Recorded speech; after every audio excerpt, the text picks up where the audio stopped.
Day 146. It is Wednesday night, 10:22. All right, so today, this thing is wrong. If you're new to this is the journey of 0 to 1 billion. I document myself every day building my business. Today we should be at 4. So this is a ticking time bomb until we hit 2,000 of these, right? I want to hit a bunch of points today. And if you're new to this, I document myself every day building my business models, LBOs. We're going to buy businesses using leverage, aka called QLA. I'm not fully following QLA, but just for simple terms so people could understand what's going on. Anyways, today I hit about 100 to 150 dials, but out of all those calls, I only talked to like 4 decision makers. And honestly, I don't even know if it was 4. One of them was a nonprofit, 2 of them were C-suite execs, and then one was just like a straight rejection. And I said between 100 to 150 because there was a bunch of duplicates in my list, so somewhere between 100 to 150, so pretty good day. And honestly, it really all just comes down to the cold calls, man. I've heard it a million times. That's all it comes down to. I don't care what no one says. I'm going to cold call like a maniac. I'm going to do emails. I'm already doing emails and direct mail. But I'm adding a new layer to this game. I'm going to hire salespeople on commission. So basically the position is going to be, it's kind of like a setter, but they get paid closer money.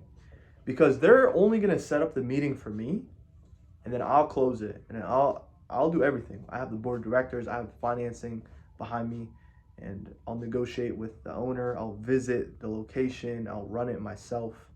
So they're going to toss me a lob, and then I have to go ahead and dunk it, right? It's not necessarily a correlated example, but I posted it across the internet. I'll tell you when it works, like what I did and stuff, but I'm looking for salespeople. If you're watching this journey and you want to join and you want to be a salesperson, just DM me on Instagram.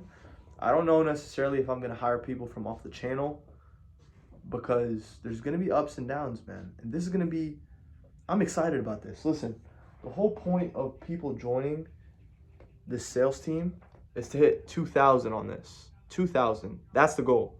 I want to hit this as fast as I can. And me by myself, it's not going to happen by myself. And I was just thinking about it today. Like, I work in sales. The way that companies gain off of salespeople is insane. It's a huge advantage for companies to work people on a commission basis. It really is. So why don't I try that? I've had people do that with me like most of my life. And the whole position of where I'm at right now, I built a team and everything. That's leadership, man. Like, I'm not thinking like a leader. Like, why don't I lead the team? Like, I know we need to try this, we need to try that, we need to get results here and there, but it's like it needs to come faster because one of them is gonna stick. And by the way, it has stuck. We have found deals, and I'm gonna talk about that later in this video, right? But let's build a sales team, man. I'm gonna hire 3 people on commission. And it could be like sort of like a part-time job. You could do it from home, but I want to see results every day. We're building a culture. We're going to get on a phone call maybe 15 minutes a day, maybe 30 minutes a week or something. We're going to talk about the goal. This is the goal. 2,000 on this. Getting a deal. That's going to be the goal. Someone who could stick on the team long term. And the way I want to structure it is, because I've had agencies position themselves and speak with me like, we want to get a success fee or whatever. 3-4% success fees. I'm not going with that, right? What I want to do is I want to find someone who could stick with my team long term, right? Someone who's a killer, who's going to help me raise finance, who's going to help me find deals, and they're just going to lay it up, and they'll learn, like they'll get experience along the way. Experience in this field is crazy. Like, I've seen people in 2 years, what they've done in M&A in private equity, with that experience, it's like priceless. It's more experience than you could gain selling cars or selling a software or selling anything. Because at the end of the day, everything comes down to the world of finance. And if you know how to, if you have the world of finance under your belt, you will become successful, 100%. Like me putting in the time in this field, I know it's not a waste of time. It can never be a waste of time. I could go on and on with examples. I was watching this podcast by Ahmed Mahmoud podcast, and it was like the youngest African billionaire. Like that podcast, I watched it today. I don't want to talk about that, right?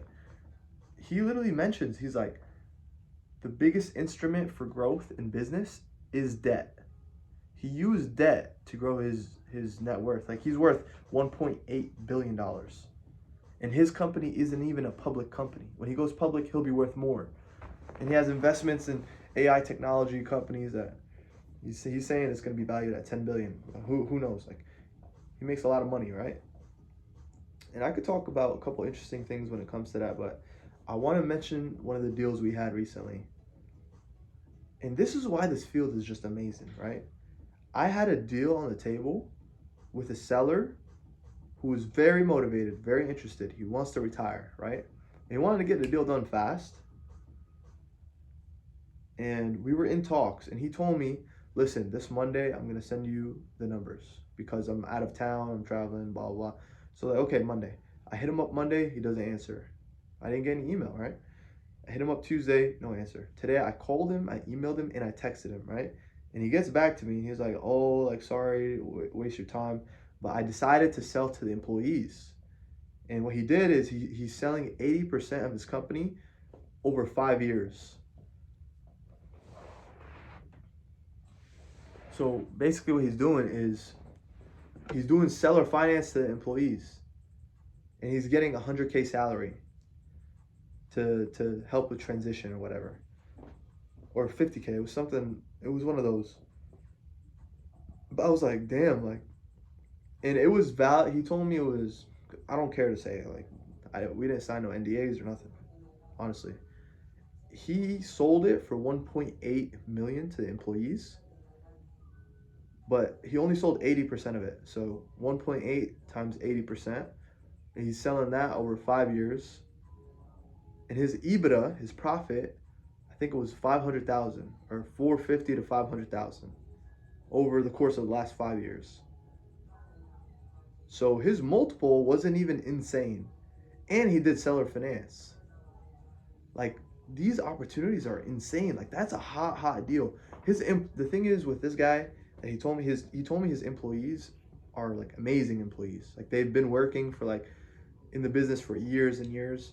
And like he's basically on autopilot. Like he only goes in there to sign checks on payroll. And then he leaves, he dips. Like he's barely ever there. So it was a super sweet deal. Like this was a deal that I was negotiating. But he decided to go with the employees, and it is what it is right now. But these opportunities are there. And I kind of realized, like when he told me that today, I was like, hold on. So these like couple $100,000 EBITDA businesses could easily be seller finance.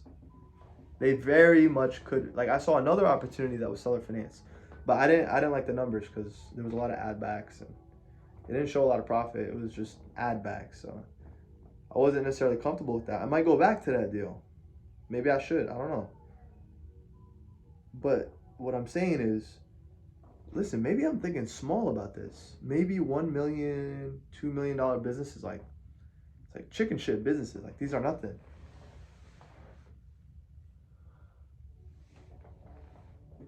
Yeah, let me change that. But maybe I need to think bigger. Like I have what's it called? I have a term sheet from the bank for $100 million, right? So why don't I search for bigger businesses? So today I found two businesses that were a lot larger. One was making 1.1 million in EBITDA. Another one was making, what was it? It was 2.9 million in EBITDA. So if you do the math, right? You multiply 2.9 times like a 4 multiple. Let's just say it's like a perfect business. It's You know, you pay good money for it. For multiple, it's about $12 million, right? What was it? Yeah, 12 million, right? Now, if you structure, man, dude, you could make so much money off this game. You could make so much money, and you could find like the hot deals that are multiple millions in EBITDA. You could find those with the right amount of cold calls. You could definitely do it. If you hit 2,000 right here, you could do it. So let's fucking make it happen, man. That's just how I feel about it. That's what I want to do. I'm gonna hit cold calls too. It's not just gonna be whoever I get on the team, you know? It's gonna be me as well. In the mornings, I'm gonna talk about it. We're gonna learn. This shit's transparent. I don't know if I want to necessarily hire people for my YouTube channel, but I'm gonna get some people on commission basis, man. See how that goes. Maybe you get some not cheap labor, but get some labor up front. You know what I mean? People do that to me. People do that all the time. That's how sales works. You eat what you kill. So why not, man? So whenever I sent out the opportunities to my board, I sent out an email today, like an update email, and it had 5 deals on it. I sent out the bigger ones, and then now the board members are like more interested. They're like, oh, like I know some people that could finance these deals. And here's another thing that I want to talk about, and this is like the most random shit that happened today. And you won't believe this when I say this. I get to work. By the way, today I woke up so early. I worked out and then I hit my cold calls and went to work, right? And I was there and I get a random phone call from like a random number. But you know when it has the names under it and you could kind of like recognize the name? So I pick up, right? And it's someone that I haven't talked to in probably 3-4 years. I haven't talked to him in 3-4 years. And he calls me out of nowhere, right? I haven't texted him. I don't even have his number saved. Like I know the guy, family, friends, that kind of thing. And he calls me and he's like, Dad, how you doing? And like, you know, we were catching up and everything, right? And this guy tells me, he's like, yeah, like what you been up to, man? I just want to check up on you. And so what happened was he saw my brother recently and he asked my brother what I was up to. My brother told him like, oh, he's in the finance space doing blah, blah, blah.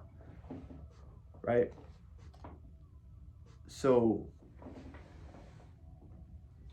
here's the exciting part, right? He calls me and he's like, listen, man, I've been working for family offices. And right now I'm in venture capital. So I have a lot of connections to raising money. Like we could work together. Like tell me about what it is that you're doing. I told him how we're doing a roll-up in healthcare. He's like, man, like you're the type of person that I need to talk to. And he's someone I know. So equity investor, we have, you know, nothing's guaranteed until it happens, obviously. We have the equity investor. He has a lot of connections. He could connect me, family offices for whatever kind of structure, whether it's debt or equity. We also have bankers for the debt. All we need right now is just the deals to like fire off on the deals, man. That's exactly what we need. And then from there we'll succeed. Like I can't believe he literally called me out of nowhere. What's the odds of that? Like it's just insane. It's like super random. Like he just calls me. I didn't even know he did that. Like I know the guy, but I don't even know like you'd be surprised. Like your network kind of has like net worth in it. You just need to tap into it sometimes. Bunch of things, man. So I was watching that Billionaires podcast. Ahmed Mahmoud. What's the guy's name? He's like Mo Mazaji, or he's from Tanzania. He's worth 1.8 billion, verified by Forbes. So he's a billionaire, right? And the way he's from Tanzania, super poor country in Africa, right? And he was like, the way I approached business when I was younger, before I chose the opportunity to seek out, is like the average household income in Africa is $100 a month, which is it's freaking crazy. $100 a month is like nothing. And he was saying that Out of the 100 that people make in Africa per month, $70 out of the 100 is spent on food. So he dominated the food market in Africa because that's where all the money's at. That's where all the money's going. It's so smart. He grew through debt. He did a lot of M&A transactions. Basically, what I'm trying to do, what I am doing. And he's a billionaire. Every billionaire, man. Like, people tell you, like, oh, if you want to be rich, you have to invest your money. What does that mean? Buy stock market, buy stocks, 401k, like pension plans and index funds. Like, what do I invest in? Like bonds and mutual funds and real estate? No, the richest people in the world, they invest their money, and all investing comes down to is whether it's a stock or whatever. It's companies. You're investing, you're betting on companies. That's all it comes down to. You might be watching that like, oh, bro, like that's obvious, but it's not as obvious as you think, because the rich people aren't investing in businesses as like a few stocks here and there. They're buying the company itself that's on the stock exchange. They're playing at it from a different game. Maybe like some hedge funds, they deal with stocks and shit, but mostly they're doing these M&A transactions, man. Like, this is where the wealth is at. It just makes a lot of sense. Like, you read into it. Don't even take my word for it. Do your own research. But yeah, I want to go to sleep early today. Get my day going tomorrow. Stay on course for this thing, man. I need to get back on track. We need to get back on track, man. Get going quicker. Okay, there was something else I wanted to talk about. Let's see.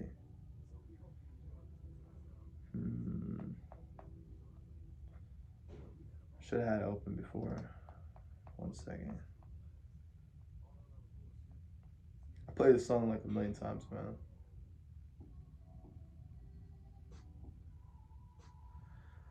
Yeah, that's basically it.